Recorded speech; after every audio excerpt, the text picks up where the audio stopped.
Bharatiya Janata party parliament సభ్యులు తేజస్వి సూర్య గారు మాట్లాడితే అందరికంటే ముందు స్పందించింది మా బీఆర్ఎస్ రాజ్యసభ సభ్యులు వద్దిరాజు రవిచంద్ర గారు, దామోదరరావు గారు.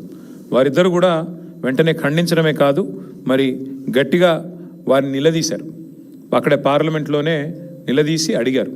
నాకు కూడా తేజస్వి సూర్య గారు ఫోన్ చేశారు, బ్రదర్ నేనేదో అన్నాను, తప్పుగా అర్థం చేసుకున్నారు మీ వాళ్ళంటే. లేదండి, మీరు మాట్లాడింది చాలా తప్పు, నాకు ఆయనతో గతంలో పరిచయం ఉంది. ఫోన్ చేస్తే నేను చెప్పాను, చాలా తీవ్రంగా చెప్పాను, మీరు చాలామంది హృదయాలు గాయపరిచేటట్టు మాట్లాడినారు, మీరు మాట్లాడింది చాలా తప్పు, విరమించుకోండి, ఉపసంహరించుకోండి, పద్ధతి కాదు. ఎందుకంటే మాట్లాడొచ్చు, పార్లమెంట్లో ప్రజాస్వామిక పద్ధతుల్లో మాట్లాడొచ్చు, కానీ మీరు చేసింది చాలా తప్పు, మీరు చేసిన కామెంట్ కూడా తప్పు. ఇది మీ పార్టీ అభిప్రాయమా వ్యక్తిగత అభిప్రాయమా నాకు తెలియదు, బట్ మీరు మాట్లాడింది మాత్రం అస్సలు కరెక్ట్ కాదని చెప్పి నేను కూడా గట్టిగా చెప్పాను. అల్టిమేట్గా మేము ఖండించిన తర్వాతనే ఆయన ఏదో ఎక్స్ప్లెనేషన్ ఇచ్చుకున్నారు. నా ఉద్దేశం అది కాదు, ఇది కాదు, కాంగ్రెస్ని నిలదీయడం ఎక్స్ప్లెనేషన్ ఇచ్చుకున్నారు.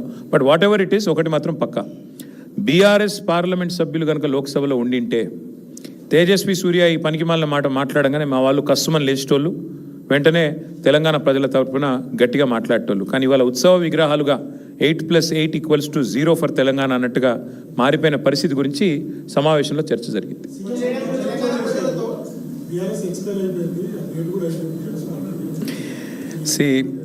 చీఫ్ మినిస్టర్ గారికి నా రిక్వెస్ట్, మీరు చీఫ్ మినిస్టర్, చీప్ మాటలు మాట్లాడటం బాగుండదు. ఎందుకంటే మీరు ఒక చీఫ్ మినిస్టర్గా మాట్లాడితే, ఏదైనా విధానపరమైన విషయం మీద మాట్లాడితే ప్రధాన ప్రతిపక్షంగా మేము స్పందిస్తాం, మాట్లాడతాం, మీకు జవాబిస్తాం. మీకు విషయం మాట్లాడే తెలివి లేదు. ఎంతసేపు విషయం జిమ్మడం, పర్సనల్గా దూషణలు, పర్సనల్గా గలీజ్ మాటలు తప్ప రేవంత్ రెడ్డి గారికి ఇంకోటి రాదు.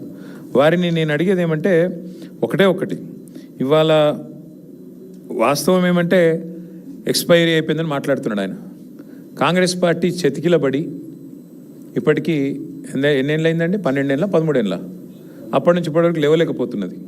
ముందు వాళ్ళ స్థాయి, వాళ్ళ పరిస్థితి చూసుకోమనండి. వాళ్ళ జాతీయ పార్టీ అని చెప్పుకుంటారు, ఒక ప్రాంతీయ పార్టీ స్థాయికి పడిపోయింది.